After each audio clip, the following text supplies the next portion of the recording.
Om Ajnanatimirandasya Jnananjanashalakaya Chakshuram Militam Yena Tasmai Shri Gurave Namaha Nama Om Vishnu Padaya Krishna Prashtaya Bhutale Srimate Bhakti Vedanta Swami Niti Namine Namaste Saraswate Deve Gauravani Pracharine Nirvishesha Shundravadi Paschatya Deshatagine Jaya Shri Krishna Chaitanya Prabhu Nityananda Shri Advaita Gadadara Srivasadi Gauravaktarunda Hare Krishna Krishna Krishna Krishna Hare Hare Hare Rama Rama Rama Hare Hare. So the condition of Kashyapa Muni after engaging in sexual intercourse with his wife at a forbidden time is explained here, saying Ata upasprashya salilam. So after the forbidden activity is done, then he touched the water or he took bath for purification. Ata upasprashya salilam. He became purified by taking bath. Prana nayamya, by engaging in pranayama system, meditation. Vakyataha, controlling his speech. Dhyayan, he started meditating. Jajapa virajam. Jajapa, he chanted the Gayatri mantra softly within himself. Virajam Brahma Jyotihi Sanatanam. Virajam, that which is pure. The Gayatri mantra, which emanated from the Lord's flute. It is a Gayatri mantra, emanated from the form of the Lord or Lord's flute, which was first initiated to Brahma. That's why it is very pure. So it was Virajam Brahma Jyotihi. And he meditated upon that effulgence upon the Lord, which is Sanatanam, eternal. So here we understand in the purport Prabhupada explains about two perspectives. There are two ways of chanting the holy name. One is called as Japa, other one is called as Kirtana. So what is the difference between both? When a Vedic mantra is chanted within the mouth so that only the chanter can hear, the chanting is called Japa. When we chant for our own self, which is audible for our own ear, so it is in that level of Japa. But when such mantras are chanted loudly, so it is called as Kirtana. So as one has to take bath after using the toilet, so one has to wash himself with water after sexual intercourse, especially when at a forbidden time. So this is a basic regulative principle. So something like whenever we pass stool, it is like body becomes contaminated. So we take bath for purification. So here also, because not only the body, the consciousness also becomes contaminated when he engaged in illicit sex course at a forbidden time. He has to take bath himself to purify physically. To purify the consciousness, he has to engage in meditation. So both ways he has to purify himself. External purification and internal purification also. So one is said to be purified after taking a bath and chanting Gayatri. But Maha Mantra is so powerful that one can chant it loudly or softly. In any condition, he be protected from all the evils of material existence. So taking shelter of the holy name, it can protect us from this material world in all circumstances. That is the potency of this holy name. That's why it is called as Maha Mantra, the great mantra for deliverance. So in the context wise, it is said that Kashyapa appears to be an impersonalist. Why? Because Kashyapa Muni meditated on the impersonal Brahma Jyoti. This is said Brahma Jyoti Sanatanam Virajam. Because Dhyayan, whom he was meditating upon? He was meditating upon that impersonal effulgence of the Lord. By chanting the Gayatri mantra within his mouth. So when he is chanting that Gayatri mantra, like when we chant that Om mantra, you can have two perspectives. Om as an impersonal representation of the Lord, or Om as a personal form of the Lord. Either way one can meditate upon. Impersonalists take that Om to be the impersonal effulgence of the Lord. The personalists take this Om to be the personality of God. In 8th chapter of Bhagavad Gita, there is a description where it says, when you chant Om, thinking that it is that effulgence of the Lord, one goes to Brahma Jyoti. But when chants Om, remembering the Supreme Personality of Godhead Krishna, he goes back to Vaikuntha. So both perspectives have been given here in the 8th chapter of Bhagavad Gita. So comparing his character with that of Thakur Haridasa, it is clear that personalist is stronger in sense control than the impersonalist. The context wise we know the same. Dead of the night, when Haridas Thakur was approached by a prostitute, So he did not become carried away by her bodily beauty. Rather, he converted her into Vaishnavism. But here we see Kashyapa got attracted by his wife's bodily attraction and he engaged in sexual activity. So, based on Bhagavad Gita's teachings, the devotee is in a higher perspective. Param drushva nivartate. By experiencing higher taste, one automatically quits lower taste. Now, let us understand what is this, because we always come across this word Brahman. What is the meaning of this word Brahman? What Shastras say about this Brahman understanding?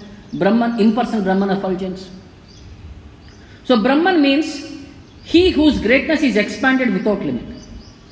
Brmhati means one whose greatness is expanded without limit. Or he who causes his devotees to become great. Brmhayati. It is called as brmhayati. So those transcendentalists who realize Brahman feature of the Lord experience so much spiritual happiness by the realization that they spit in contempt of the happiness attained by the demigod Brahma. What to speak of little happiness available to the other insignificant creatures in the material world. So in the Taittiriya Upanishad there is explanation given about the happiness what we experience at different grades. See, we always aspire for higher happiness. Everybody wants greater happiness. The happiness what we enjoy here to compare to heaven, how much is the happiness in heaven? It will be 100 times fold.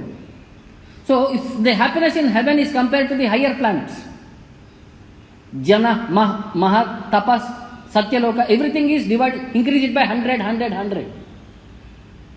Means that then the happiness compared from this earthly planet to the Brahma planet will be so many times 10 power. Then the happiness that is compared from Brahma planet to impersonal Brahman realization is like again multiplied by 100 times or 1000 times.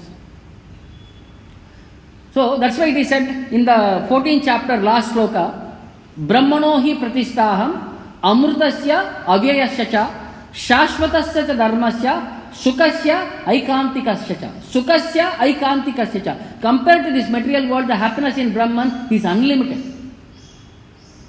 But is that the final understanding? No. Shastras say the happiness in Brahman is like a drop compared to the happiness in Vaikuntha, which is like an ocean. If happiness in Brahman is like a drop, then what will be the happiness in this material world? It will be, maybe, you cannot even see in microscope.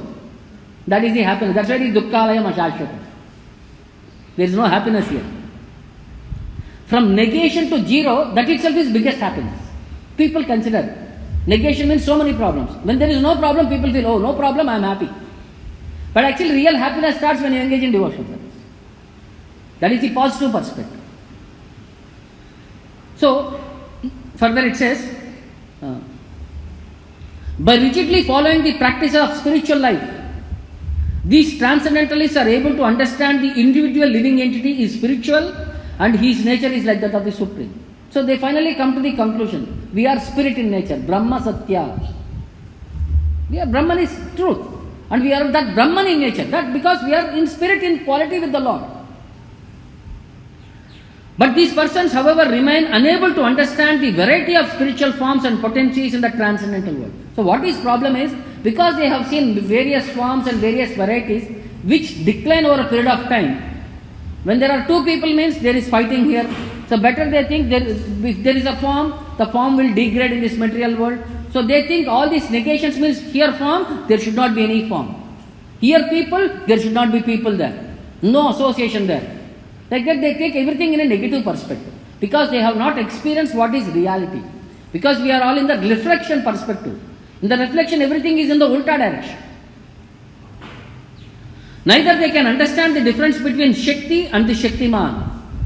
They consider everything is one. The Lord is that energy, we all get into that energy and we lose that individuality. See, energy exists for the person who is energetic. That clarity they miss in that understanding. So their limited knowledge of mutual spiritual nature of the individual living entity and the Supreme is known as Brahman understanding of the Lord. So they have a limitation in the understanding.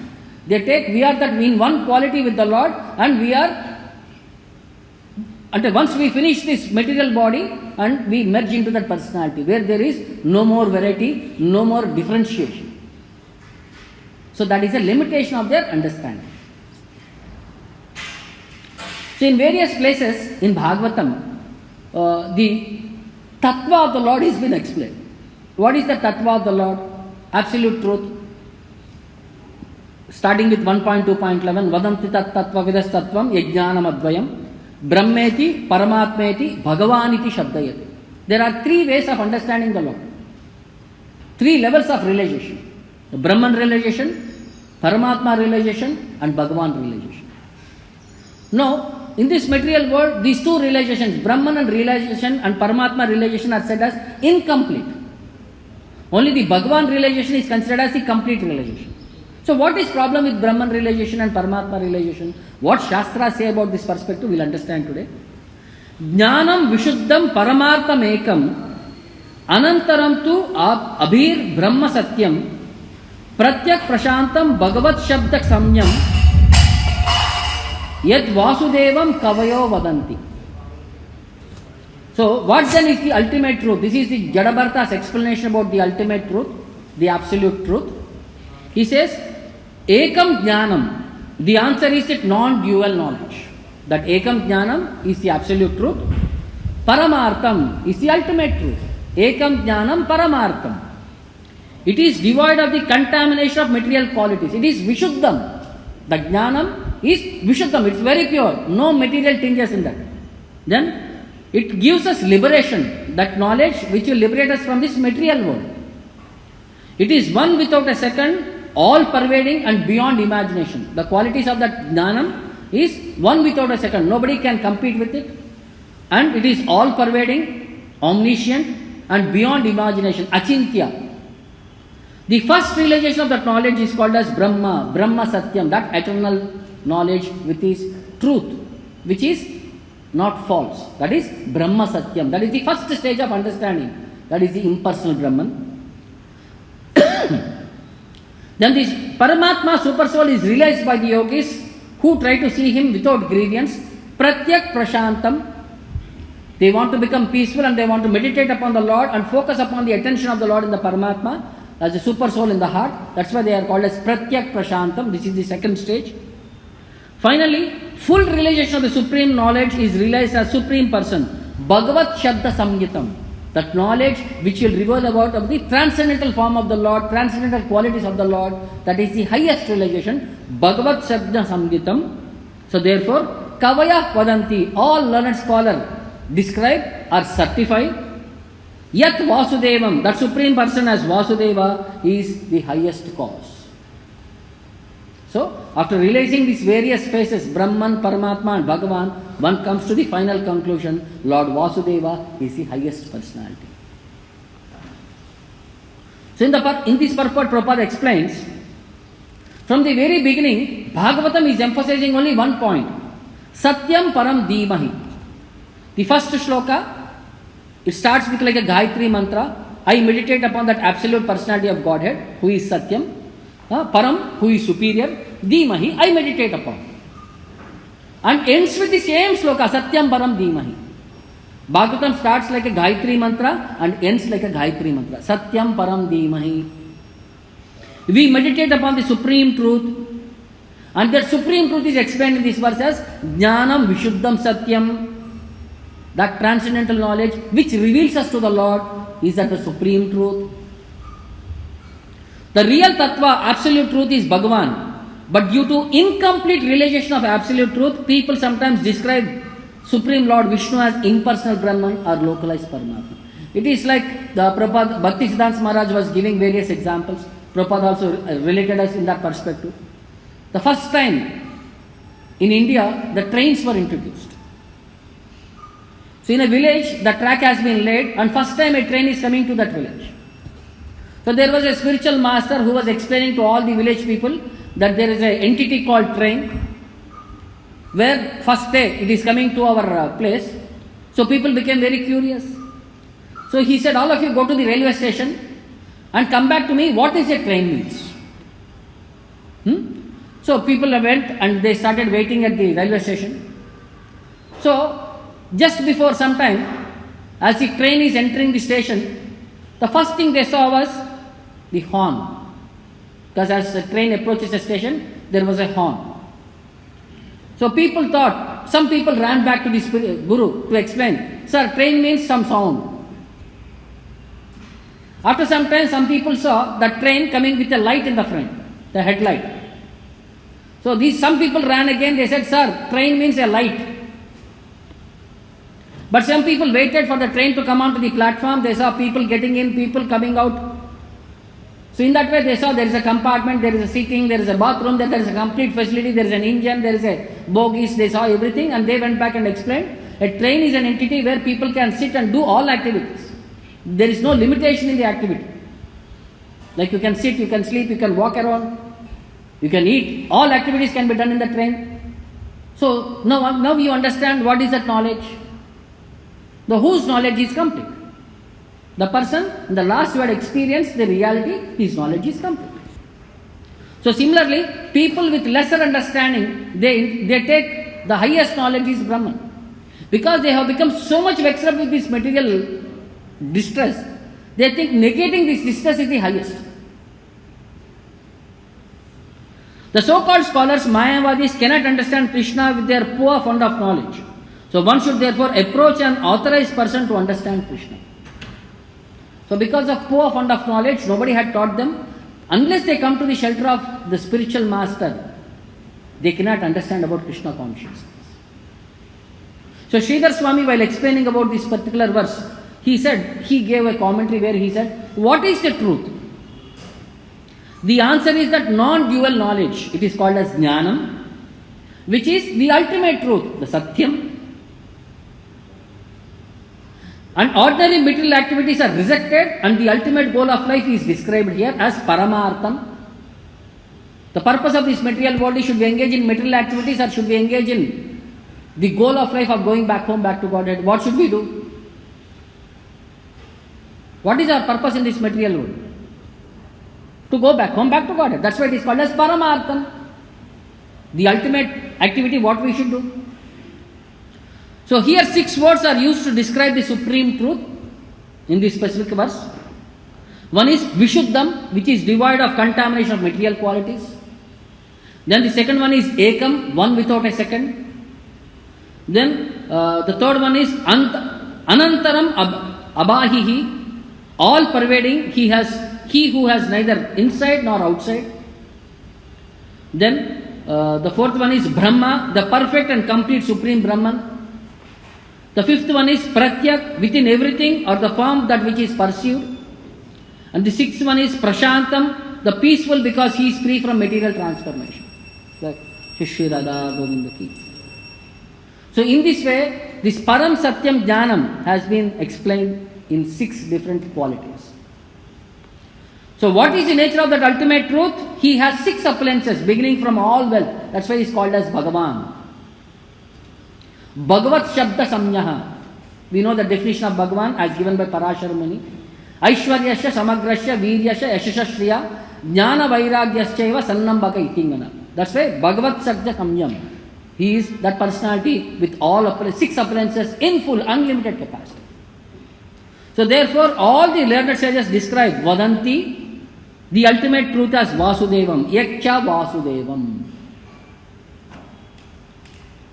So similarly, in Vishnu Purana also, it explains about the various qualities of this impersonal Brahman by saying, Yattad avyaktam ajaram achintyam ajam akshayam anirdesham arupam cha pani padadi asamyutam vibhum sarvagatam nityam bhutayonim akaranam Vyapi avyaptam yataha sarvam tadvai pashyanti surayah. So all negation principles. It says that impersonal Brahman effulgence is avyaktam, which is unmanifested. Ajaram, jara means old age, which is free from old age.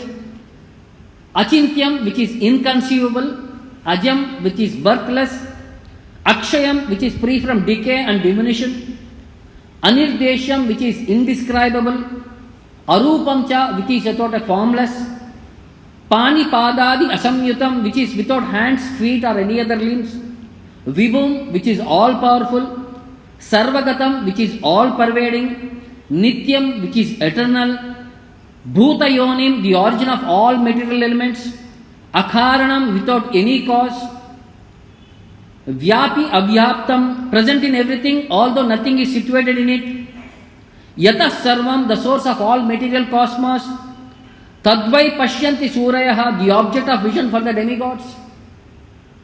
Then further it says, Tad brahma paramam dhama, tad dhyaya moksha kanshinam, shruti vakyoditam sukshmam, tad vishno paramam padam, tad etad bhagavat vachyam, swarupam paramatmanaha, Vachako Bhagavat Shabdas Tasya Adhyakshaha Aksharatmanaha. So, in a similar context like last verse only, this also says, He is the object of meditation for those who aspire for liberation. Tad Brahma Paramam Dhamma Tad Dhyaya Moksha Kankshina. For those who want liberation, He is the object of meditation. So then, Shruti Vakyam, as per Vedic literature, Uditam Sukshmam Tad Vishno Paramam Padam. He is that impersonal Brahman is the supreme subtle spiritual effulgence and abode of Lord Vishnu, which is described in the Vedic mantras, Shruti Vakyam.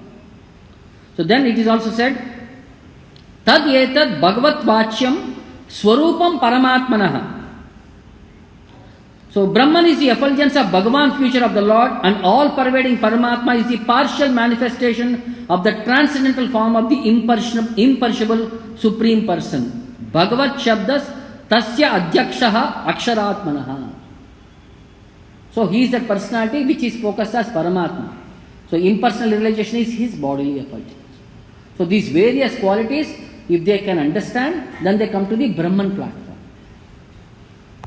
Then further it says, Nirgune Brahmani Mayi Dharayan Visuddham Manaha Paramananda Mapnoti Yatra Kamo Avashishyate. One receives or one when achieves his Brahman platform. So what is his status? He says, Nirgune Brahmani Mayi. So one who is able to focus upon this transcendental Brahman realization, which is beyond this material perspectives. Dharayan Visuddham Manaha. One who is able to focus his mind or meditate completely on this Brahman effulgence. Paramananda Mapnoti. He attains highest happiness. Paramananda Mapnoti. Then Yatra Kamo Avashishyate. And wherein all his desires are completely purified. All his desires are completely fulfilled. Yatra Kamo Avashishyate. So once you come to the Brahman platform, you become free from all material tinges, where you achieve the highest happiness and where your all material desires are automatically done off. Then further, Lord Brahma, while praying to Lord Krishna after offending him in the 10th canto, Brahma Vimohan Lila, he offers his prayers. He says, who can understand about the Lord? Whether impersonalists can understand or devotees can understand. He says by saying, Tatapi Bhuman Mahimanu Agunasyate Tatapi, therefore, Bhuman, O great personality, Mahimna Agunasyate, Mahimna, your glories, Agunasya, who are not tinted by any material qualities or who are transcendental to the material world, you, Vibodhum Arhati, to understand Vibodhum Arhati, to qualify, who is able to understand you? Amala Antaratma Bihi. So one who is pure in his body and senses. Amalaha Antaratma Bihi. So one who is pure inside by his body and senses and mind, only he can understand about you. Vibodhum Arhati. He becomes qualified to understand you. Avikriyat Swa Anubhavad Arupato Hi Ananya Bodhaya Atmataya na cha anyata. But they can only understand this by purifying their mind and senses of all conceptions of material distinctions. Avikirya and attachment to all material sense objects. Arupataha. So once you become free from all material designations and all bodily sense attractions, then only you will be able to understand about the Lord. You have to become free from all material attractions. Only in that way, then the impersonal future becomes manifest to themselves. So once you rise about this bodily concept of life, then only you can come to the platform of Brahman realization. Then what to speak of Paramatma and Bhagavan realization? So in prayers to Lord Krishna, when Devaki, first time they saw Devaki Vasudeva, Lord appeared to them in the cell as a four-armed Vishnu, instructing them what to do. So as soon as they saw Vasudeva, when Devaki offered her prayers, in her realization, she was mentioning about the Lord. She said, Sri Devaki Uvacha, Devaki was saying, Rupam yattat prahu avyaktam adyam, Brahma jyotir nirgunam nirvikaram, Satta matram nirvishesham niriham, Sattvam sakshat Vishnur adhyatma deepaha. So he is saying, oh my dear Lord, there are different Vedas, some of which describe Prahuhu. You are unperceivable through words and the mind. Avyaktam. Shastra say you are beyond one's perception. Avyaktam. And Adyam, you are the origin of entire cosmic manifestation. You are that Brahman. Jyotihi, the greatest of everything and full of effulgence, like the sun. And you are Nirgunam, you have no material cause. Then Nirvikaram, you are free from change or deviation. Niriham, you have no material desires. So, Yattat Rupam, thus the Vedas say that you are that substance, that original Rupam, that Brahman Rupam, you are that Rupam, Yattat Rupam. So, therefore, my dear Lord, you are directly the origin of all Vedic statements, and by understanding you, one gradually understands everything. Yasmin vijnate sarvamevam vijnatam bhavat. Once you know Krishna, you know everything. You are different from the light of Brahman and Paramatma, yet you are non-different from them, nirvishesham, because in quality they are all one with you. In quality you are not different, in quantity you are different. So everything emanates from you. Indeed, you are the cause of all causes, satta matram. Lord Vishnu, Tvam Sakshat Vishnu is Adhyatma Deepaha, the light of all transcendental knowledge. Because Lord says in 10th chapter 11th verse, anybody remembers? Tesham evanukampartam aham ajnanajam tamaha nashayami atma bhavastaha jnana deepena bhashvata. I there, as Paramatma in the heart, reveal the transcendental knowledge and drive away the darkness in the heart of the living entities. Those who are aspiring to become my devotees, engage in my devotional service. He is that Adhyatma Deepaha, that light of transcendental knowledge. So when the transcendental knowledge is there, Jnana Deepena Bhashvata, the ignorance of illusion is driven out. So similarly, in one more place, it is also said about the qualities of the Lord. Avismitam tat paripurna kamam svenaiva labena samam prasantam Vina upasarpati aparam hi balishah swalangulena atitartati sindhu. So those who are trying to aspire after this Brahman realization, they are scolded in a little way. Here it says, Avismitam means free from all material conception of existence and never wonderstruck by anything. Something wonderful we see, we become carried away. A magician comes and does a magic, we become spellbound, we become carried away. But Lord's character is Avismitam. And He is Tam Paripurna Kamam. He is always jubilant and fully satisfied by His own spiritual perfection. He is called as Atmarama, self-satisfied. Then Svenaiva Labena, He has no material designations. So therefore He is Prasantam, He is very steady. Samam, He is unattached. That's why He is the only shelter of everyone. So anyone desiring to be protected by others, instead of the Lord, if you want to take shelter of anybody else other than the Supreme Lord with so many glorious qualities, it is like Vina upasparshati aparam hi balishaha. He is a foolish person who is trying to take shelter from somebody. Like it is like you are trying to cross an ocean by catching a dog's tail. Swalangulena atitirtati sindhu. A dog can cross an ocean. Because a dog can cross the ocean, You say, I will catch its tail and I will also cross with that dog the ocean. Is it possible? So it is considered as foolish understanding.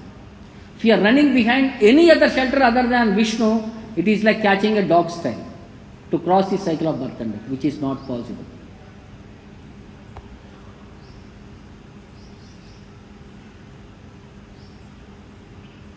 So finally, the devotees pray, prachetas pray to the Lord by saying, Yavatte mayaya sprishta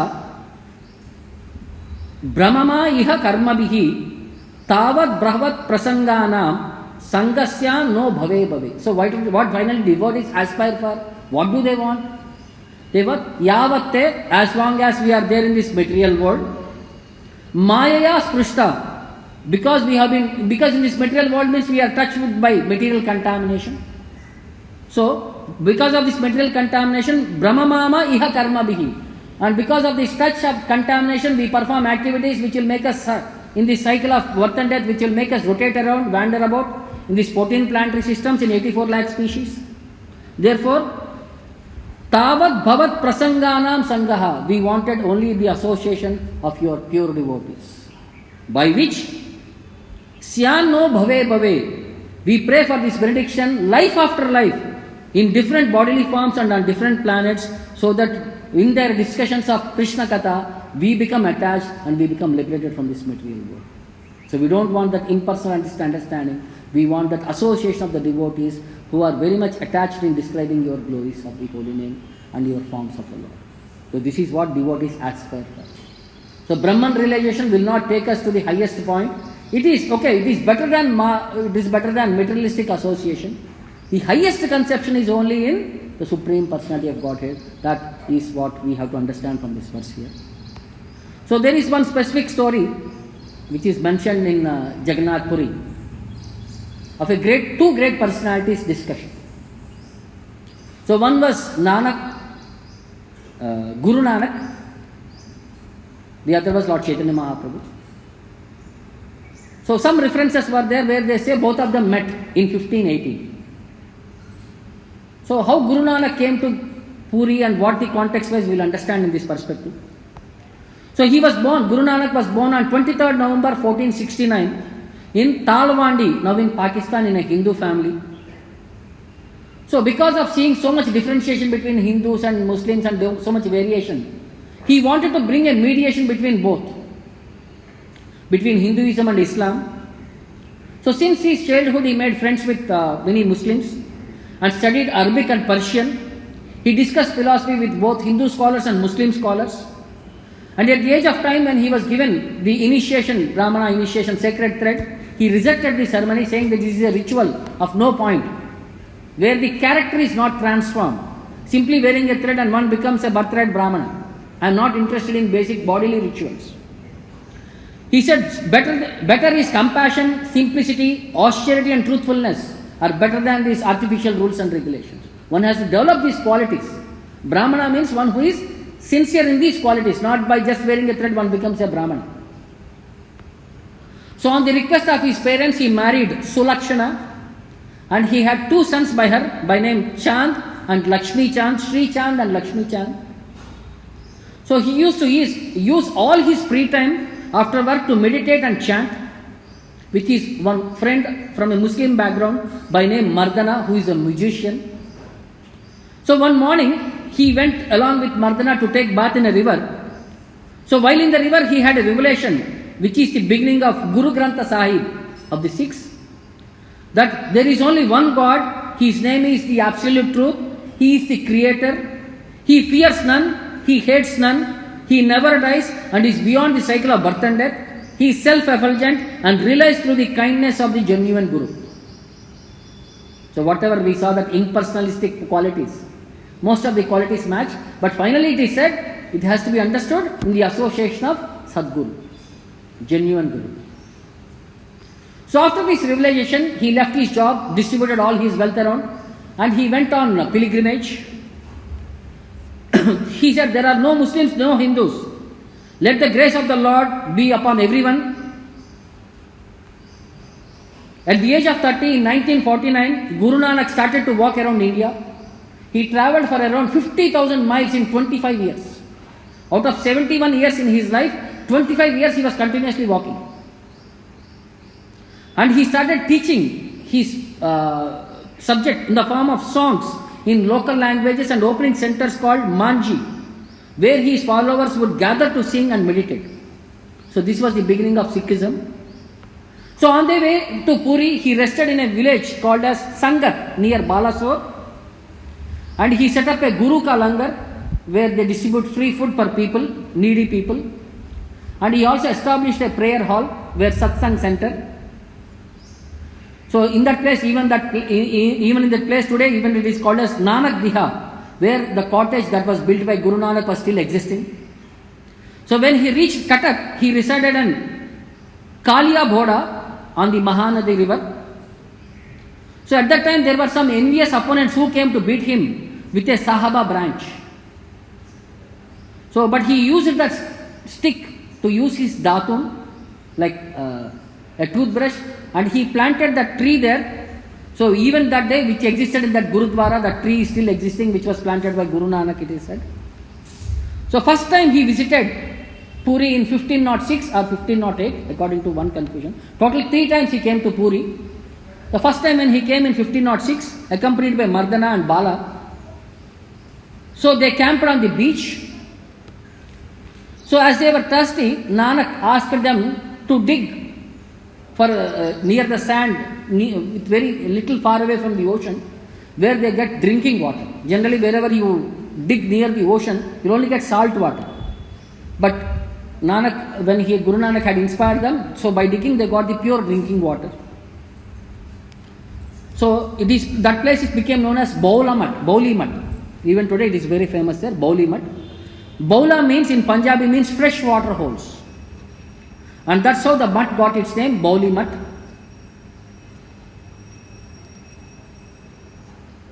So at that time, feeling hungry, Guru Nanak sent his disciple Mardana to get some Mahaprasadam.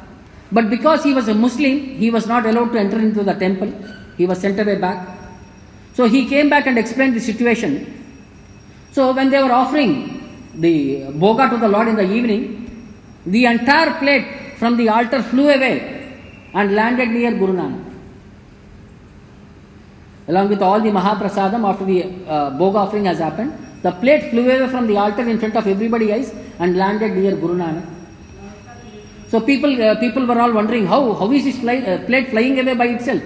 They informed the king about the situation. Then king came with his entire retinue, and he saw that plate lying next to Guru Nanak, and Guru Nanak was singing songs and he was in meditation. So he paid obeisances and he offered respect that his great saint has come. Lord Jagannatha had sent his Mahaprasadam means. Maybe some offense would have happened. We would not have allowed him into the temple. Then he had asked him, my dear sir, what do you feel when you are not allowed to enter into the temple to have darshan? He said, Lord is there everywhere. What is there for me?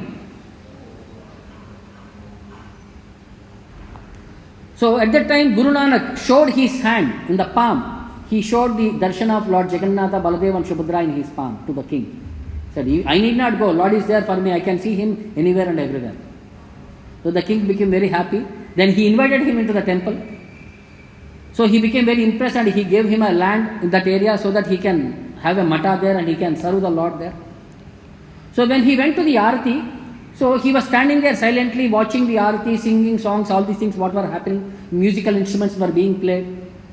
So after the end of the Arati, the king came and asked, my dear sir, why are you so silent when you are having darshan of the Lord? When the kirtan was happening, when the bhajans were being played, when the Arati is happening, why are you so silent? So Guru Nanak replied, he said that this was not the homage enough to the glory and wonder of the Lord of the universe, to whom the nature paid a far more sublime tribute. So whatever we are doing, this is insignificant. For the greatest person, this is an insignificant thing. Then he started quoting some verses by saying, in the salver of the sky, the sun and moon shine like lamps.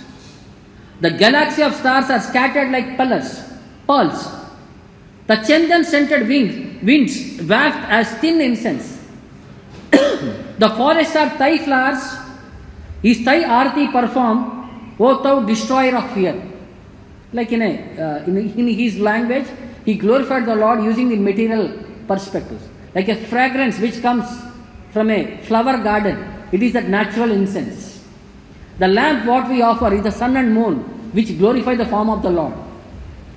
So the decorations on the body of the Lord are like the stars which decorate in the sky. Like in that way he is glorifying the Lord with the highest things. So after that it is said when he came back third time in 1518, so he met Chaitanya Mahaprabhu. So they sang and danced together in Harinama Sankirtana. So this was recorded in one devotee biography by name Chaitanya Bhagavat by Ishwar Das.